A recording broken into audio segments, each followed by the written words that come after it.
Praise the lord. దేవుని పేరిట మీ అందరికీ నా వందనాలు చెల్లిస్తున్నాను. ఈరోజు జనవరి 5వ తారీఖు 2026లోకి ఆల్రెడీ వచ్చేసాం. నేను ఈరోజు బైబిల్ చదివాను అన్న వాళ్ళు ఎవరైనా ఉన్నారా? చదివే ఉంటారు చాలామంది కదా. నేనైతే ఆదికాండము 41వ అధ్యాయం నుండి 50వ అధ్యాయం వరకు చదివాను.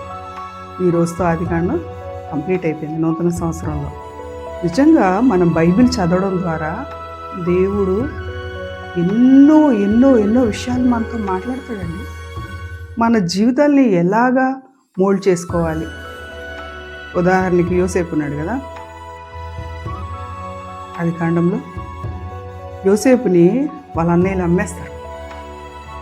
అమ్మేసినాక తను అక్కడ ఎన్నో కష్టాలు పడి ఒక మంచి పొజిషన్కి వచ్చినాక మళ్ళీ వాళ్ళ అన్నయ్యలు ఆహారం కోసం వచ్చినప్పుడు ఏమంటాడండి యోసేపు, మీరు నాకు చేసిన దాన్ని బట్టి మీరు అస్సలే బాధపడరు.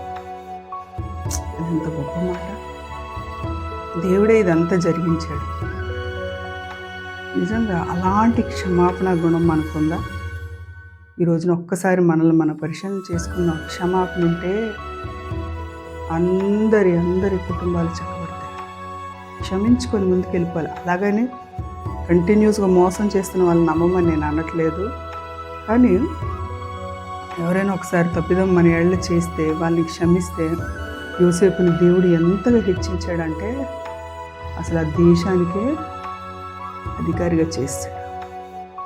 మనం కూడా దేవునిలో ఉన్న మనం క్షమించగలిగితే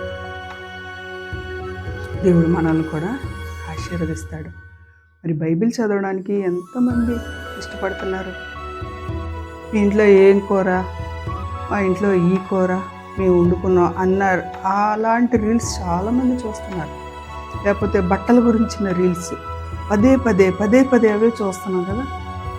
ఇష్టంగా వాళ్ళని ఎంకరేజ్ చేస్తున్నారు. కానీ బైబిల్ నేను చదివాను మీరు చదివేరా అని అన్నదానికి మాత్రం ఎవరు పెద్ద ఇంట్రెస్టింగ్గా లేరు. దేవుని బిడలమైన మనం దేవుని వాక్యానికి అనుగుణంగా నడుచుకుంటే చాలా మంచిది. దేవుడు మనల్ని మన కుటుంబాన్ని ఖచ్చితంగా ఆశీర్వదిస్తాడు. God bless you all. Amen.